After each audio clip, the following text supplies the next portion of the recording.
જય શ્રી કૃષ્ણ, જય ગોગા મહારાજ. હું ચેતન ભુવાજી.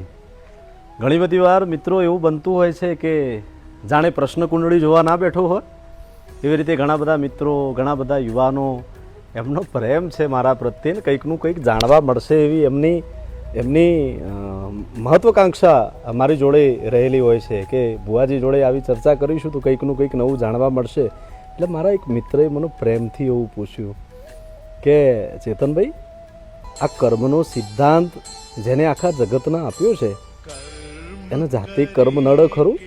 હા, ચોક્કસ નડે ભાઈ, કેમ નહીં? તમે કૃષ્ણ ભગવાનનું કોઈ પણ પુસ્તક લઈ લો, કૃષ્ણ ભગવાનનો તમે ઇતિહાસ વાંચો.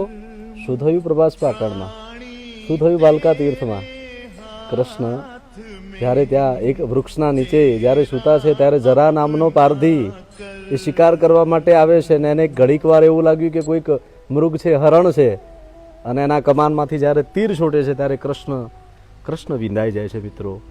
અને જ્યારે નજીક આવીને જોવે છે તો એને એ ખૂબ કલ્પાત કરે છે અને એવું કહે છે કે ભગવાન, હું નહોતો જાણતો, હું એવું સમજ્યો કે આ તો કોઈક હરણ હશે અને હું હરણનો શિકાર કરવા માટે નીકળ્યો. એ વખતે ભગવાન કૃષ્ણ એ કર્મનો સિદ્ધાંત સમજાવ્યો કે આ તો બનવાનું જ હતું ભાઈ, જરા આ તો બનવાનું જ હતું. કારણ કે રામ અવતાર યાદ કરાવું હું તને. રામ અવતારમાં તું વાલી હતો અને રામના સ્વરૂપમાં મેં ઝાડના પાછળ સંતાઈને તને બાણ માર્યું હતું. એટલે આજે મારા બાણ તારું ખાવું પડે ભાઈ. મેં તને માર્યું હતું તો મારે તારું એ બાણ ખાવું જ પડે, એમાં કંઈ નવાઈ નથી. કૃષ્ણ છે ને મિત્રો, કર્મ કૃષ્ણને પણ છોડતું નથી.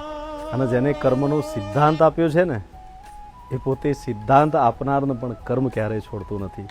સરસ કર્મ કરતા રહો, કૃષ્ણનું નામ લેતા રહો, સરસ પુણ્યના કર્મ કરો. જય શ્રી કૃષ્ણ, જય ગોગા મહારાજ.